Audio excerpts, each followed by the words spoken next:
Bonjour à tous, c'est Gox. Une vidéo de dessin assez simple comme je faisais pendant un temps et que j'ai arrêté de faire. Où je vais juste vous décrire mon process rapidos avec les 5 grandes étapes que j'essaye de respecter. Dans la première, c'est les phases de croquis.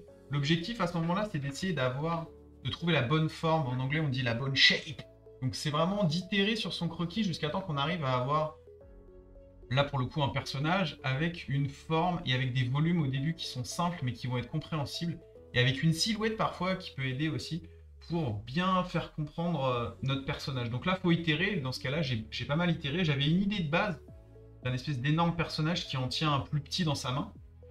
Et puis tout doucement, je suis arrivé à ce design-là d'un espèce de cuistot qui sort un personnage d'un énorme chaudron. Et plus j'avance, plus ma forme initiale que je valide, enfin je vais essayer de bloquer ça à travers mon croquis, plus j'avance un peu plus dans le détail pour l'affiner et j'essaie de pousser mon croquis au max pour que ça m'aide justement pour ma phase d'ancrage que je commence à l'instant. Et en fait, ma phase d'ancrage, faut surtout pas voir ça comme une phase de recopiage de son croquis, surtout pas, c'est une phase à part entière de dessin où on va essayer de jouer sur les traits entre des traits plus épais, plus fins, et essayer d'accentuer les détails à certains endroits pour que le focus soit déjà respecté à cette étape-là.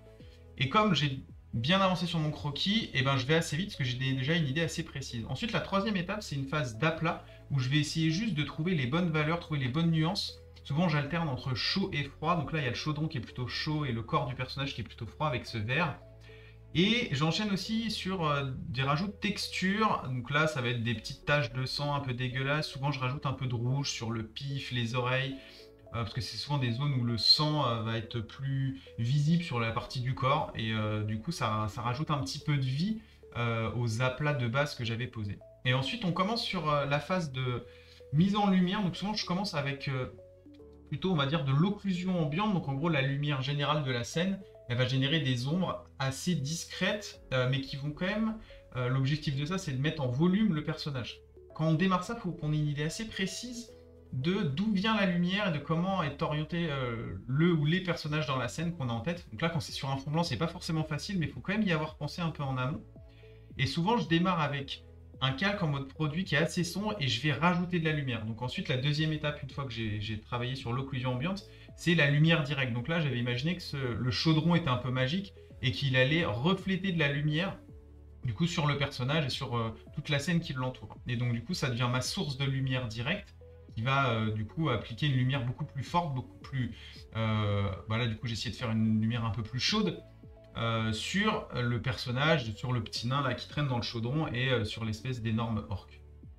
Et ensuite, c'est du peaufinage, entre guillemets. Une fois qu'on a ça, il y a 80, à mon sens, il y a 80% du boulot qui est fait. Et ça va être du peaufinage. Donc là, je me suis dit que ça pourrait être rigolo de rajouter des petits tatouages de cuistoman à mon gros orc pour ajouter un petit peu de quelques petits détails graphiques sympas qui vont aider à la compréhension du personnage. Et ensuite, j'ajuste un peu. J'avais essayé de mettre un fond, mais finalement, j'ai lâché l'affaire. Et voilà. Et ben, j'espère que ça vous aura plu et je vous dis à plus pour une prochaine vidéo. C'était Gox.